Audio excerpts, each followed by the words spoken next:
بسم الله الرحمن الرحیم. قدرمندو ډاکټر آصف اظهار یو پیره بیا تاسو سره او نن به خبرې کوو د هغه خلکو باره کې چې کوم وزن کمول غواړي، کوشش کوي چې دی خپل وزن کم کی او هغه وزن کمولو لپاره دی مختلف قسم سیزونه کوي، مختلف ایکسرسایزز او خوراک خیال ساتي، خصوصا هغه د خپل صحت معاملې کې چې کم دی نو ډیر محتاط دي، کوشش کوي چې وزن کم کی. نو زه تاسو ته نن داسې سیزونه ښیم چې هغه ستاسو صحت برقرار ساتلو لپاره او ستاسو وزن کمولو لپاره هغه انتهایی بهترین سیزونه دي. دغه چونکه زمونږ د ملک موسم چې کم دی نو هغه ګرم دی او اکثر لا زمونږ اوړی یا ګرمي سیزن چې کم دی نو دا ډیر زیات وي، 8-9 میاشتې وي او 3-4 میاشتې یخني وي. خو دا داسې سیزونه دي چې دا تاسو په ګرمۍ او په یخنۍ کې دواړو کې استعمالولی شي او تاسو پوره کال د دې نه فایدې اخیستی شي. بل زموږ د خوراک پیټرن داسې دی چې هغې کې لکه قهوه څکل، چای څکل او دا مختلف داسې څیزونه دي چې دا زموږ په خوراکونو کې زیات وي. نو دا څیزونه که تاسو د مختلف قسم قهوې یا چای یا د مختلف قسم جوسز زه تاسو ته ښیم چې کم کم څیزونه داسې دي چې هغې سره ستاسو وزن کمیدی شي او خصوصا بیا هغه خلک چې چاته شوګر دی، بلډ پریشر دی، نو هغه هم د دې څیزونو استعمال کولی شي او دې سره د دې وزن زیاتېدل یا د زړه مریضان دي هغې هم د دې سیزونو استعمال کولی شي. د دې دا وزن کې چې دی کمې راوستل غواړي دا ورسره ډیر په اسانه کېدی شي. نو ټول ناول که مونږ وګورو څنګه چې مونږ دغه دا وي د تقریبا زیاتر په پاکستان کې چې یاره د خوراک نه بعد چې کم دی نو قهوه څکل دا یو اهم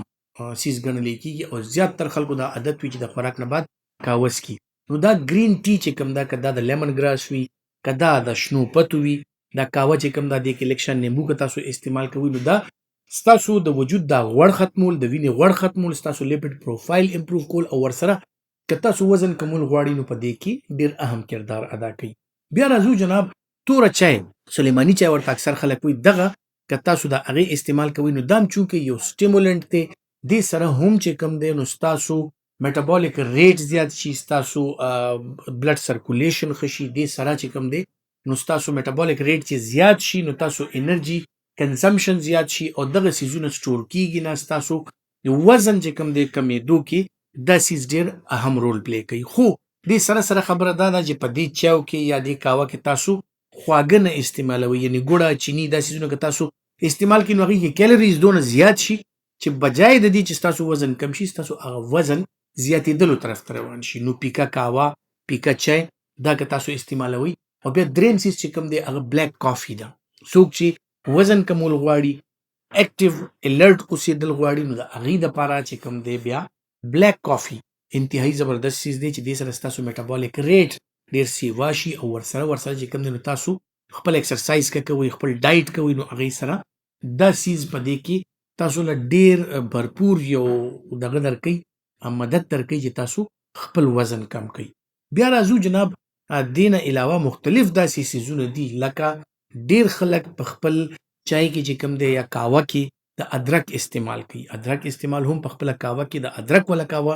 که تاسو څکئ نو نه صرف ستاسو د وزن کمېدو چانسز زیات شي بلکې دې سره ستاسو د کولیسټرول او لیپډ پروفایل دا هم ورسره امپروف شي او دې سره سره نور سیزونه لکه ستاسو د مرۍ صفایي، ستاسو د سینې چې کوم دایمي مسلې دي دا هم ورسره ښي، هاضمه ورسره ډېره ښي. نو دا هم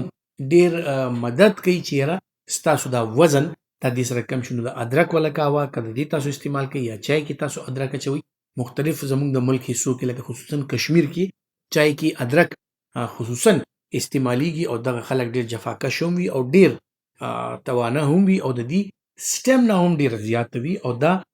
موټاپې شرح چې کوم ده هلته کې یعنې د غټېدو یا د زیات وزن دا شرح چې کوم ده د هغه ځای خلکو کې نسبتا بیا کمه ده. بیا دې نه علاوه راځو هغه سیزونو ته چې لکه مونږه مختلف قسم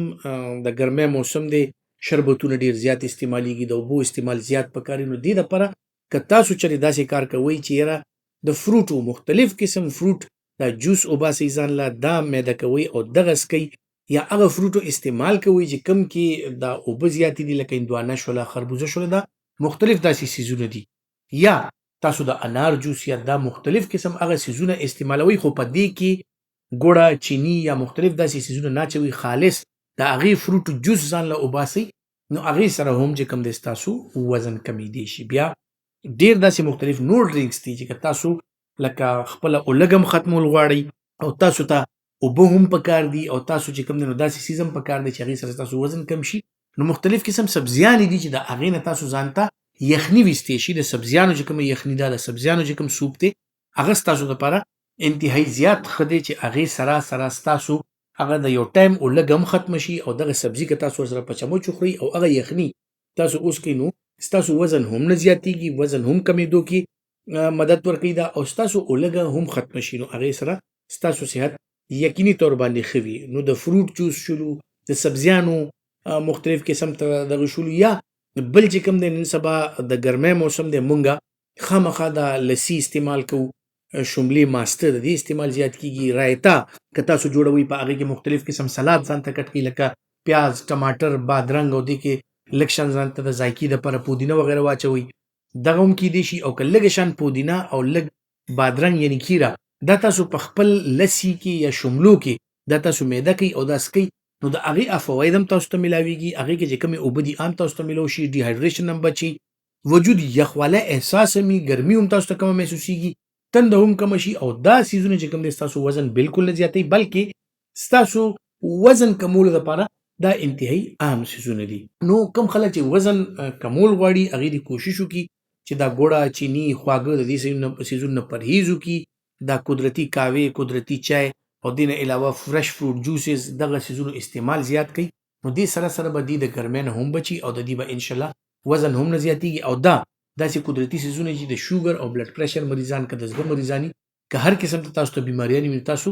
دا څیزونه بالکل محفوظ طریقې سره استعمالولی شي او ستاسو صحت به ورسره انشاءالله ښه ضرور وي، خرابېږي به بالکل نه.